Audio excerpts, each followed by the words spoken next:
Good afternoon. It's great to see everybody. Chelsea and I were not here last week. We had actually planned to go on a little baby moon because, as you probably know, Chelsea's we're expecting in February. But unfortunately, we both got sick right after Thanksgiving. Came down with the flu and no baby moon. But we're covered and feeling much better. So it's great to be back. I want to start in Psalm 66 today. Psalm 66 and verse 1. Shout for joy to God, all the earth. Sing the glory of his name. Give to him glorious praise. Say to God, how awesome are your deeds. So great is your power that your enemies come cringing to you. Other translations say that your enemies cringe before you. Verse 4, all the earth worships you and sings praises to you. They sing praises to your name. I got to thinking about this verse. Actually, it was over Thanksgiving. Chelsea's family was all in town, and two of Chelsea's younger cousins were staying with us. And Benjamin, he's 17, and he's really, really into soccer. I don't know if do we have any soccer fans? I'm so happy I'm not going to offend very many people. That's awesome. He's a huge soccer fan, and so he wanted to watch the World Cup. The World Cup's going on. So we installed the right app on the TV, and blah, blah, blah. We got to watching it. And man, I'm just not a big fan of soccer. And so we watched the ball go back and forth and back. And I don't know how many minutes went by, and I started thinking about how much of our society revolves around this ball. I mean, we're either trying to kick it between the field goals, we're trying to put it in the net, we're trying to drop it in the, golf, hit it over the fence. It's really crazy. But, and soccer in particular, at least if you're watching basketball, if you're watching baseball, there's some scoring, There was a World Cup game where no one scored. Can you imagine? You traveled all the way to Qatar, you got a hotel, you come back. Well, how did it go, Eric? What was it like? What happened? Nothing. Nothing happened. No one scored. This is a tough crowd right here. Man. But anyway, after I tried to watch paint dry for 45 minutes, someone did score. Someone scored, and Benjamin, he just shouted. He shouted for joy. And soccer fans in particular, man, these guys are serious. They are serious. Like, the stadium erupts, It goes crazy. They're shouting for joy when this happens. So I got to thinking about this verse, and I'd like to read it again, but this time I want to do a little bit of a little more dissection. So Psalm 66, shout for joy to God, all the earth. Now, shout in Hebrew is ruah, and I'm probably not pronouncing that right, but it's found 46 times in the Bible, mostly in the Psalms. And sometimes it's translated shout, sometimes it's translated a joyful noise, alarm, but usually shout. And the definition is figuratively to split the ears with sound, to shout for alarm or joy, to blow an alarm, to cry out loud, to make a joyful noise, to shout. If we go over to verse 2 is sing the glory of his name. Sing. Well, in Hebrew, sing, or this particular translation of sing, is found 45 times, and it's pronounced zamar, to sing. And it's found almost exclusively in the Psalms. And sometimes it's translated as praise, sometimes it's translated as sing psalms. Now, the definition of zamar is a little bit more interesting. It is to touch the strings or parts of a musical instrument, i.e., to play upon it, to make music accompanied by the voice. Hence, to celebrate in song and music, to give praise, to sing praises, to sing psalms. So moving on here to verse 4. Verse 4. All the earth worships you and sings praises to you. They sing praises to your name. Worship. Worship in Hebrew is shakah, and again, I'm probably butchering that. But it's found all throughout the Bible, 172 times. And it's sometimes translated worship, sometimes translated bow, to bow down, reverence. And it literally means to depress, to prostrate, to pay homage or loyalty to God, to bow oneself down, to crouch. And so I picked Psalm 66 because of these three words. And I think for a lot of my life, if you go back 5 years in my life, this is a little bit of a confessionary tale here. If you go back 5 years in my life, there's not a whole lot about this passage that I really related to. I mean, shouting, whether it's in public, whether it's in private, it just seemed inappropriate to me. Shouting to God. I'm an introvert. I have a very reserved personality. And I also had a very specific idea of what worship was, a very specific idea. I was very traditional in my thinking. In my mind, worshiping was singing hymns. I was born into the Lutheran Church and went to fairly conservative traditional churches most of my life. So sure, you sing hymns. Sure, you can have an organ or you can have a piano. But anything else, it just seemed inappropriate to me. Contemporary worship, a band with performers. If I'm being honest, I kind of looked down on people that did that. It just seemed like they were trying too hard. They were trying to put on a performance. It seemed like emotionalism to me. And bowing down. I mean, like I said, I was born into the Lutheran Church. Part of the liturgy for that church is you bow. You bow down. And that, it just didn't seem genuine to me. It seemed like it was forced upon you. You put it on. Then, about 4 years ago, Chelsea mentioned, the birthday of Oak Stone. I went through an experience that really changed my perspective. God really sort of hit me over the head. And that was in our visiting Rock Valley for the feast 4 years ago. It forced me to reevaluate. Now, I admit now, I did not have an open mind, particularly about the worship. We had live streamed Rock Valley before we went, and it's funny when you don't have an open mind, right? Because on the one hand, I said, "Oh, they're just performing. It's just a performance." Then you tune into the live stream, you're like, "These guys aren't professionals." I mean, no matter what they do, it's just human nature to criticize. So I didn't have an open mind on it. But it was really fascinating when we actually did go visit. I think it was actually I think it was either the second or the third song. I don't know what it was, but something just came over me. I felt like the words I was singing, I felt like they were my words. I felt like I was connecting with God in a way that I hadn't quite done before. I felt like I was really worshiping God. And I'm man enough to come before you and admit this. I started crying. I'm not a crier. At least I'm not going to tell you guys that I am. I'm not a crier, and here I am crying. I was so moved by this experience. And I looked over at Chelsea, and she was crying too. We had a little cry together. And it was just really, really powerful. But I had a problem because my whole life, I had basically looked down on that kind of worship. I thought, it's just a performance, it's just emotionalism, it's not appropriate. So these two things didn't mesh, they didn't match. I was inconsistent with myself.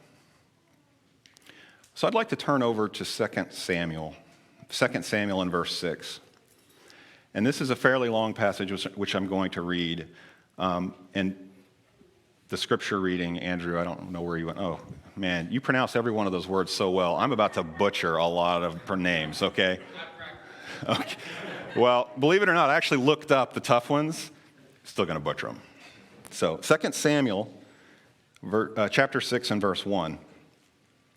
David again gathered all the chosen men of Israel, 30,000. It's a lot of people. And David arose and went with all the people who were with him from Baal, Judah. See, here we go, Andrew. To bring up from there the ark of God, the ark of the covenant, which is called by the name of the Lord of hosts, who sits enthroned on the cherubim. And they carried the ark of God on a new cart and brought it out of the house of Abinadab, which was on a hill. And Uzzah and Oyo, the sons of Abinadab were driving the new cart with the ark of God, and Oyo went before the ark. And David and all the house of Israel were celebrating before the Lord with songs and lyres and harps and tambourines and castanets and cymbals. And when they came to the threshing floor of Nachon, Uzzah put out his hand to the ark of God and took hold of it, for the oxen had stumbled. So the oxen stumbles, and the ark, it's like he reaches out to try to stabilize it, to try to keep it from falling.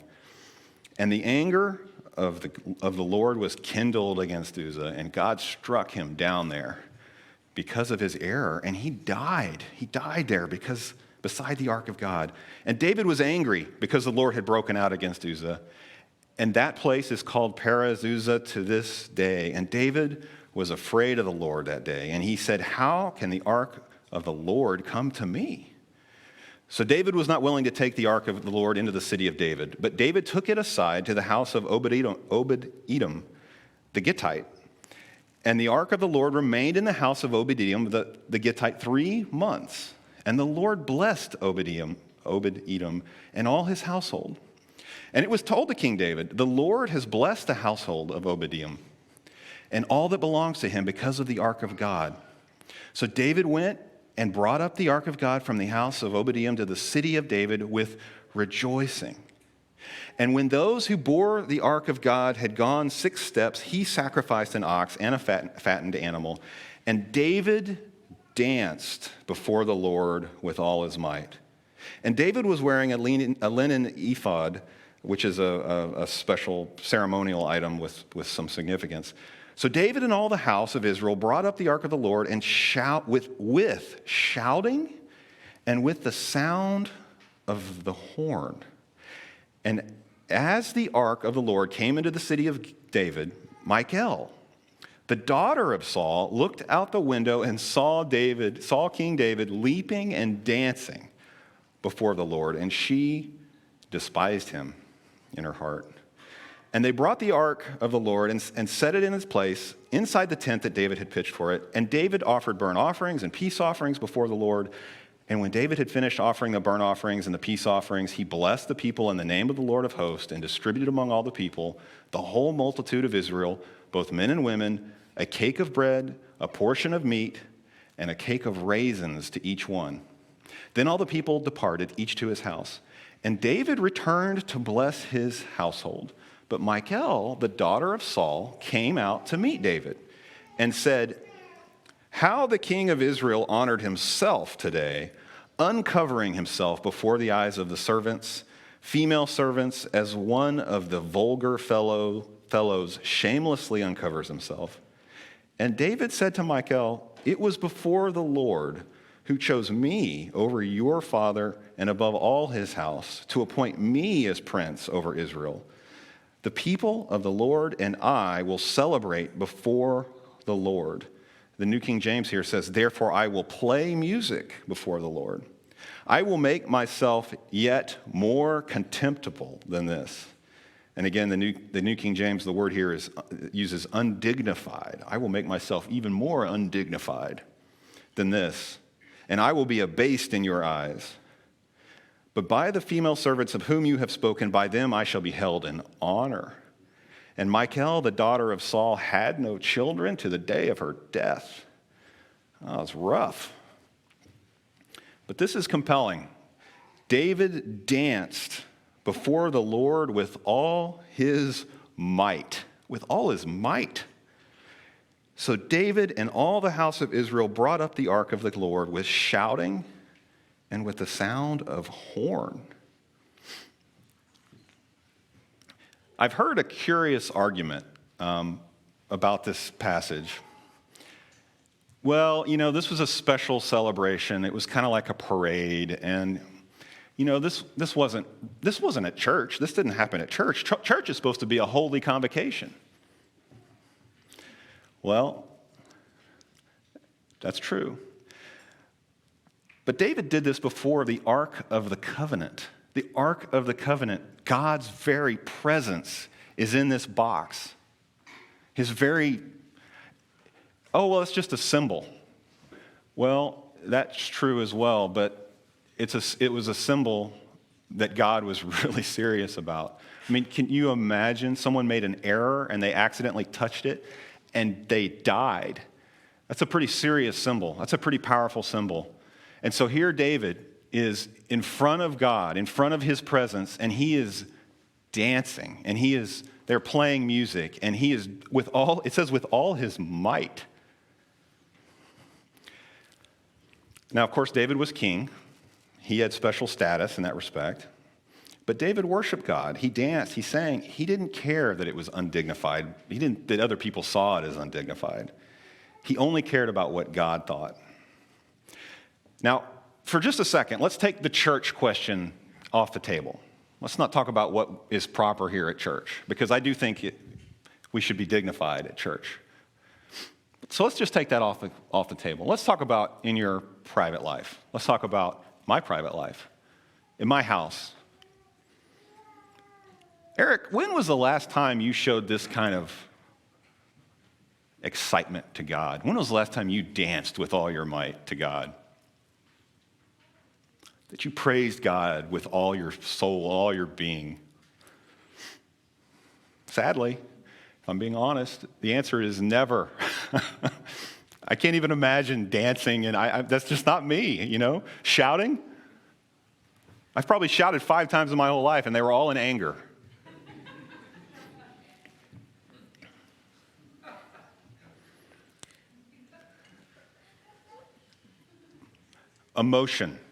Emotionalism.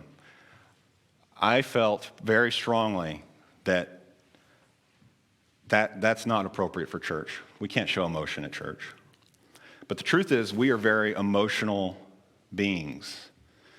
Depending on your personality, some of us are much more emotional than others. And that's okay. That's okay, because we're all made in God's image. God made us in his image. He gave us a brain, he gave us a heart. Now, it is true, it's absolutely true, that we need to keep our emotions in check.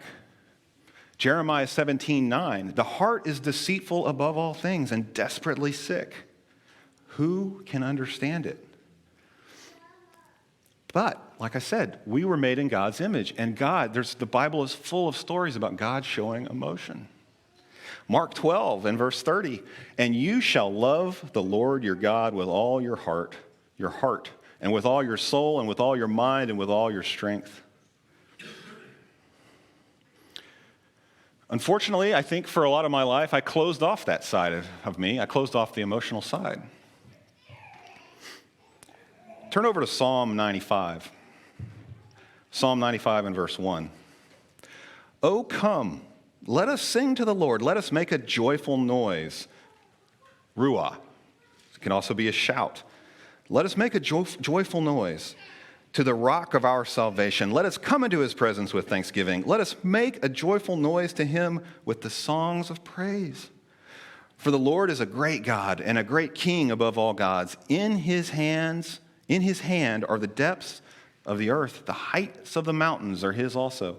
The sea is his, for he made it, and his hands formed the dry land. Oh, come, let us worship and bow down. Let us kneel before the Lord our Maker. For he is God, and we are the people of his pasture and the sheep of his hand. Today, if you hear his voice, do not harden your hearts, as at Meribah, as on the day at Massa in the wilderness. Do not harden your hearts. That's what I felt like I did with respect to worship.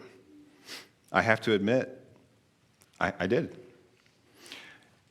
We mentioned the birthday of Oakstone.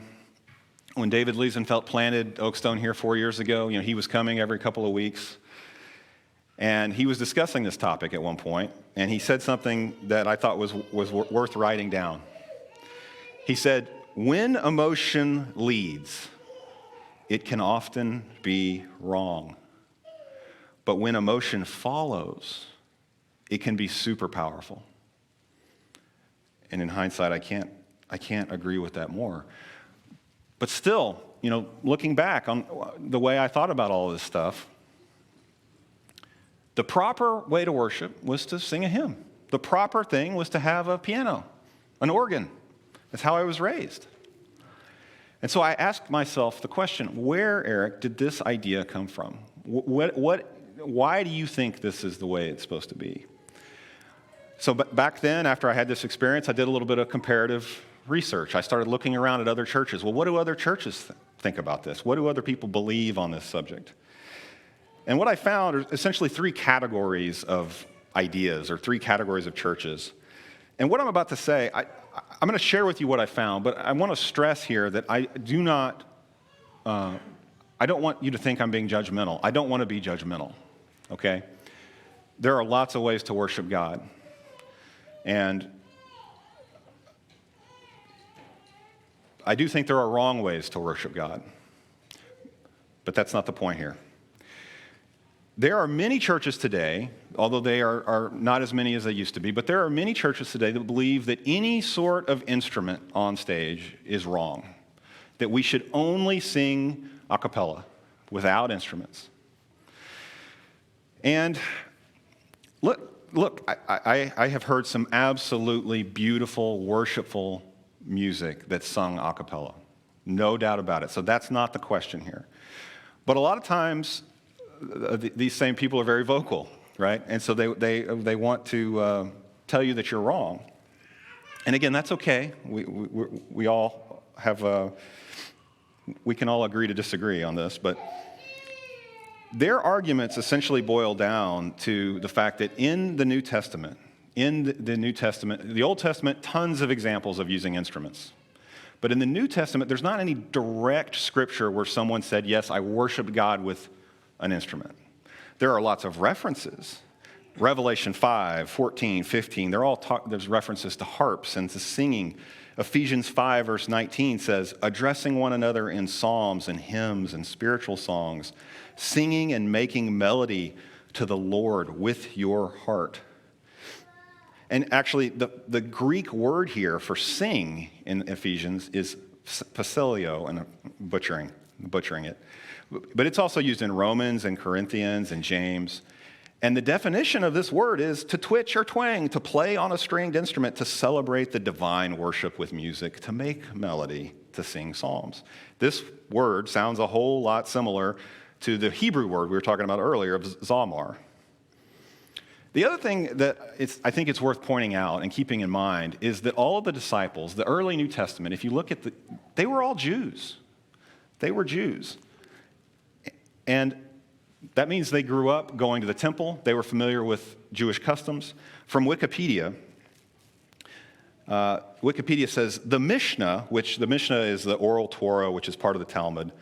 The Mishnah gives several accounts of temple music. According to the Mishnah, the regular temple orchestra consisted of 12 instruments and a choir of 12 male singers. So I'm not sure I'm convinced by this argument that, well, the early church didn't do this. Now, it is true that if you look at beyond that, if you go, say, the first 500 years of church history, now this is outside of the Bible, but church history, there's not a lot of evidence. It does look like in the early church, the early Catholic Church, primarily people worshiped a cappella without instruments. So that's probably their best argument. And then the third argument that they use, which I struggle with this one, but essentially, well, listen, music in the Jewish tradition, music was really part of the old covenant, and that was done away with. And so, we don't have to keep music. We don't have to do music, keep music. We don't have to keep the old law anymore. As if somehow playing music was a burden.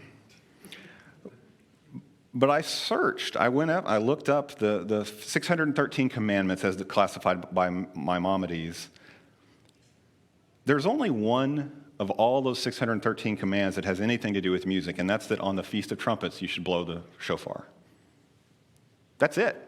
So if you look at all the other 612, there's nothing about music. So this is a mental gymnastics here to say that this was part of the old law. Okay, so that's the first group. The second group is the group I was in. And that was this idea that, well, to worship, I had to have a piano or I had to have an organ. One specific instrument, and that's it. So I was curious. Well, I went and researched other churches that believe that. Where does this come from? Is this in the Bible? And as I mentioned a minute ago, if you look at early church history, for the most part, it was a cappella.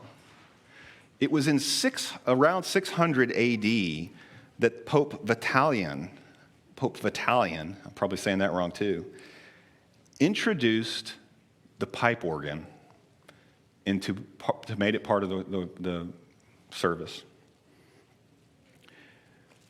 And that got very, very popular. And I don't know if you guys have ever been to some of these big cathedrals, especially in Europe. They've got these immaculate, just unbelievably awesome organs. They're like the whole front of the church is an organ. It's amazing. And I like the sound. I mean, I think it can be very moving to have one of these big, beautiful, they can make some crazy sounds.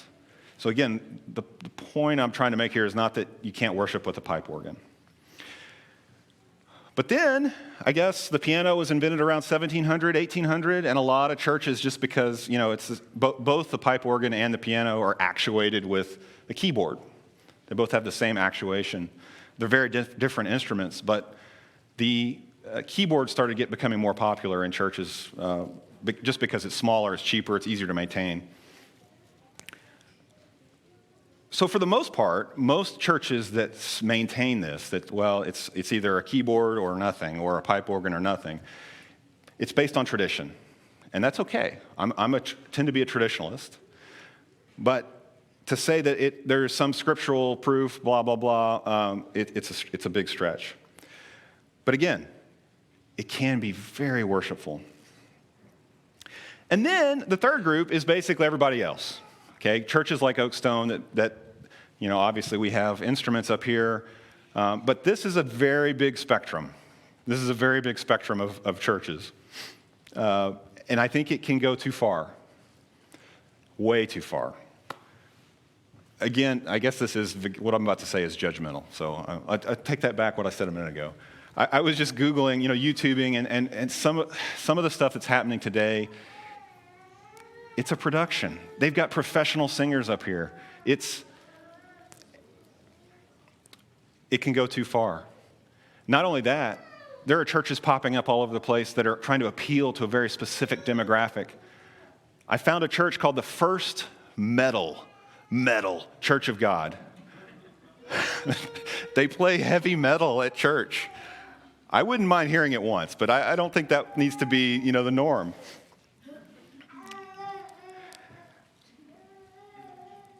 So when Oakstone started 4 years ago, Oakstone essentially adopted a whole bunch of stuff as far as the service goes and the worship. We adopted a lot of the same things that Rock Valley does, because that was who planted our church here, David Liesenfeld, Rock Valley. So we adopted their form of contemporary worship, a full band. But why? Why did we adopt it other than just convenience? And is it scriptural? So I'd like to turn to a couple scriptures that I think are really foundational about worship. And these scriptures really apply not to a specific type of instrument, but really just in general to sort of set the stage for what worship should be like. The first is in Zephaniah. Zephaniah, not a book you probably turn to very often. Zephaniah 3 and verse 17.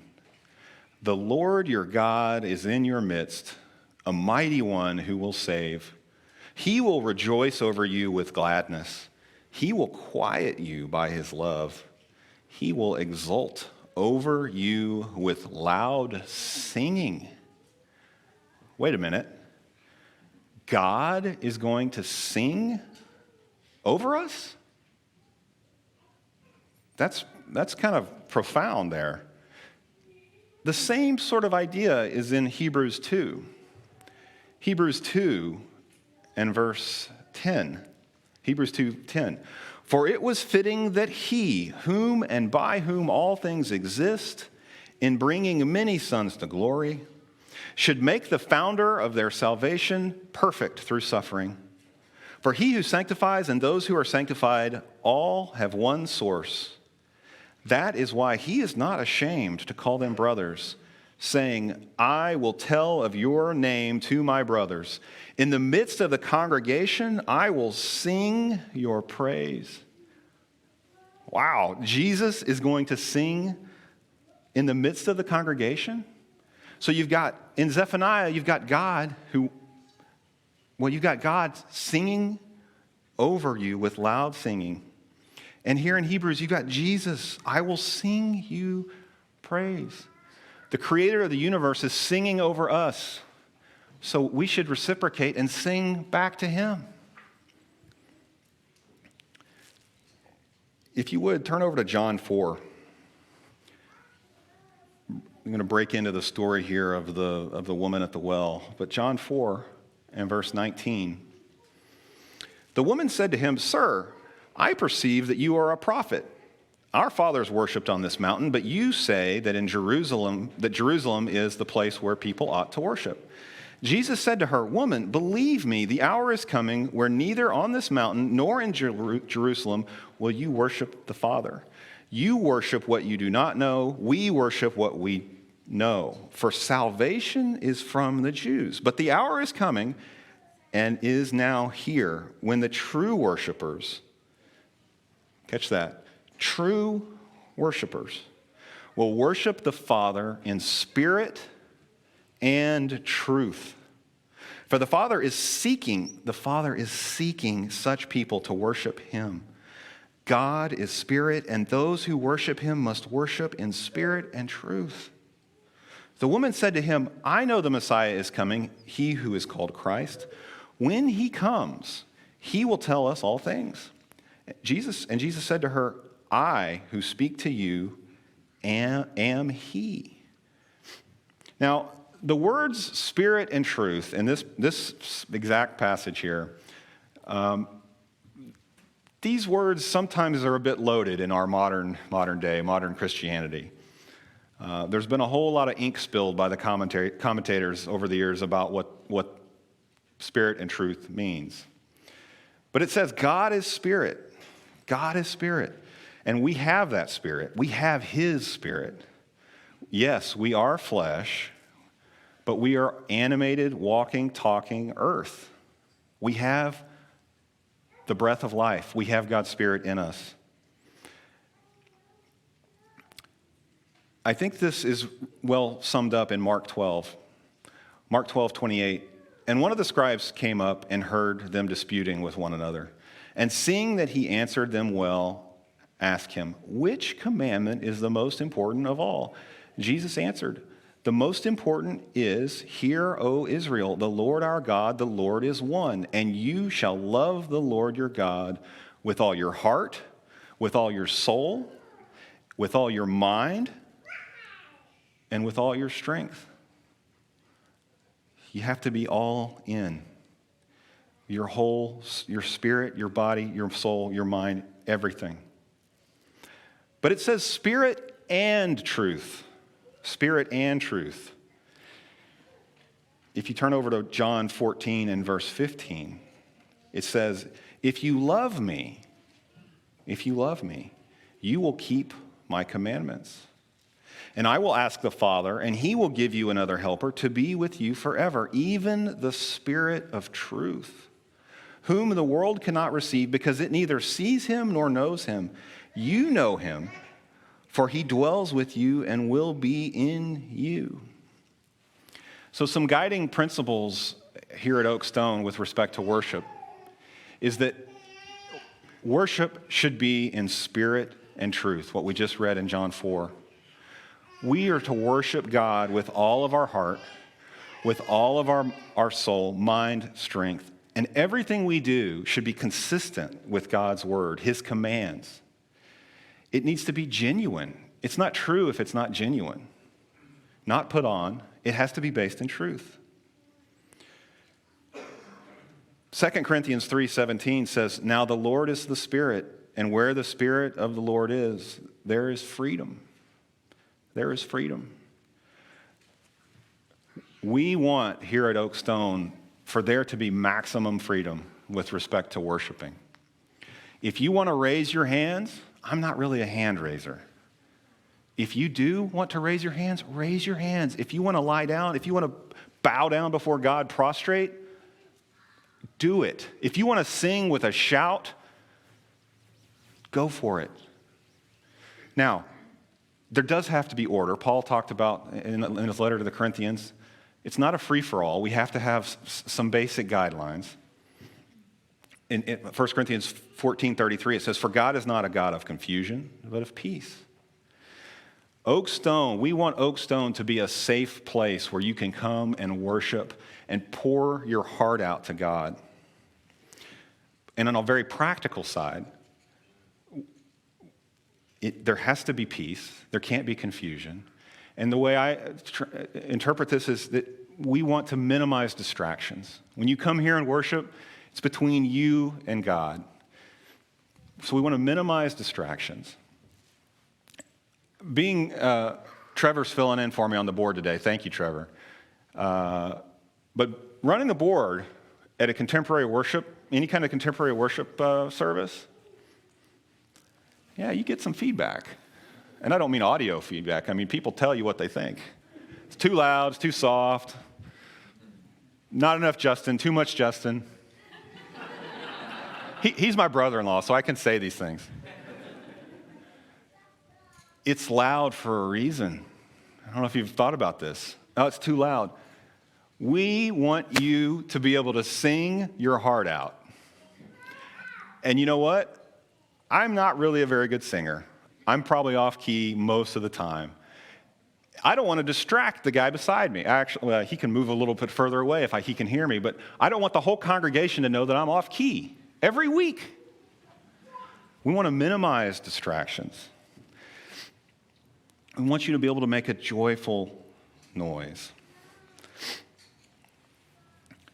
The goal with worship is not perfection. The goal is participation. The goal is participation. And that goes, it's true for the team up here. You know? If it suddenly becomes about them, if you just find yourself listening to them, that's not the goal. They're distracting you. Justin actually, Justin leads our worship team. He spent a lot of time going through all the different songs, picking songs that are worshipful, making sure that the lyrics are not distracting, the lyrics aren't controversial somehow, because we want everyone to be able to sing those lyrics and worship together. You know, I talked about David and the dancing. If you feel like you need to break out in break dance, I would say break dance for God, do it, but it might be distracting. So go to the back of the room. Break dance for God, knock yourself out. But just respect everyone else and don't do it at the front of the room, because you would become, if I tried it, I would probably break something, but it would be a distraction.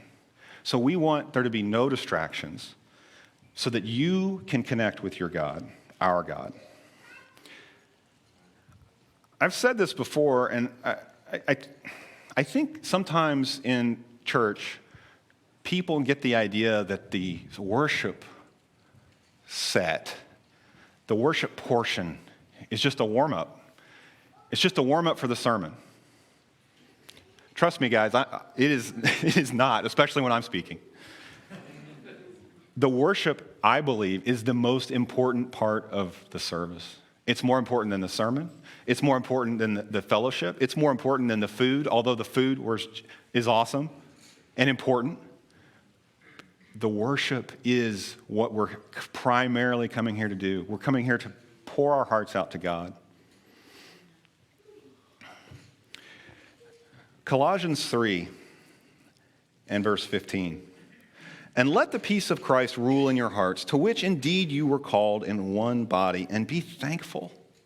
Let the word of Christ dwell in you richly, teaching and admonishing one another in all wisdom, singing songs and hymns and spiritual songs with thankfulness in your hearts to God.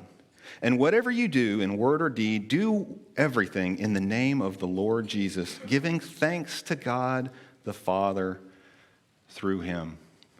I just can't stress this enough, how important I believe that worship is. And I want to encourage you, if you attend a church, and maybe if you attend Oak Stone, and you find that the worship, you're just really not into it. It's just that you don't connect with it.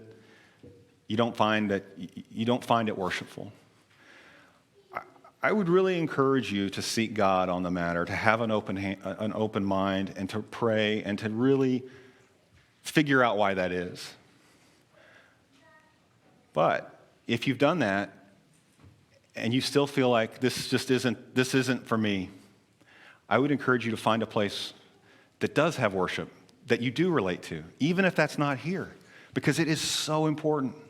It is so important. So back to the beginning. Psalm 66 and verse 1. Shout for joy to God, all the earth. Sing the glory of his name. Give to him glorious praise. Say to God, how awesome are your deeds. So great is your power that your enemies come cringing to you. All the earth worships you and sings praises to you. They sing praises to your name. Let's praise him. Let's worship him. And let's do it in spirit and truth.